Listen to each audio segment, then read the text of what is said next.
Monday and Pradosham கூட.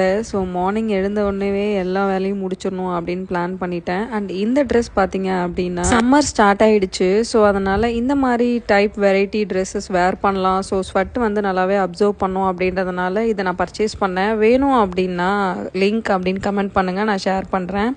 And summer start ஆனதுனால எங்கள் கார்டனில் உள்ள ஃப்ளவர்ஸ்லாம் செம்மையாக பூத்துருந்தாங்க. மார்னிங் போயிட்டு அவங்கள ஒரு விசிட் பண்ணிவிட்டு வந்து நெக்ஸ்ட் வேலையாக என்னோடய வீடு கூட்டுற வேலையை தான் பண்ணேன். ஏன்னா மார்னிங் இதை நான் பண்ணல அப்படின்னா ஹோல் டே வந்து என்னால் பண்ண முடியாது. ஏன்னா சம்மர் எழுந்துட்டான் அப்படின்னா ரொம்ப கஷ்டங்க எனக்கு வீட்டில் வேலை பார்க்குறது. குழந்தைங்க இருக்கிற வீட்டில் தெரியும் எவ்வளோ கஷ்டம் வீடு வேலையெல்லாம் பண்ணுறது அப்படின்றது. ஸோ முன்னாடியே என்னால் முடிஞ்ச அளவுக்கு எல்லா வேலையுமே நான் பண்ணி வச்சுருவேன். அண்ட் இந்த க்ரீன் பனானா வாங்கினேன். பச்சை வாழைப்பழம் வந்து அவ்வளோ சீக்கிரம் எல்லா இடத்துலையும் கிடைக்காது. ஸோ அதனால் வெளியில் போகும்போது கிடச்சிச்சு வாங்கிட்டேன். அண்டு ராகி கூழ் தான் இன்றைக்கி. ஏன்னா சம்மர் வந்துருச்சு அப்படின்னா ரெகுலராக மார்னிங் ராகி கூழ் தான் நாங்கள் குடிப்போம். அது வந்து ரொம்ப ஹெல்தி. அது குடிக்கிறவங்களுக்கு தெரியும் நம்மளோட உடம்பை எவ்வளோ கூலாக வச்சுக்குவோம் அப்படின்னு சொல்லிட்டு. நான் வேர் பண்ணியிருக்கிற இந்த நைட் ட்ரெஸ் உங்களுக்கு வேணும் அப்படின்னா லிங்க் அப்படின்னு கமெண்ட் பண்ணுங்கள் லவ்லீஸ், நான் ஷேர் பண்ணுறேன். பை.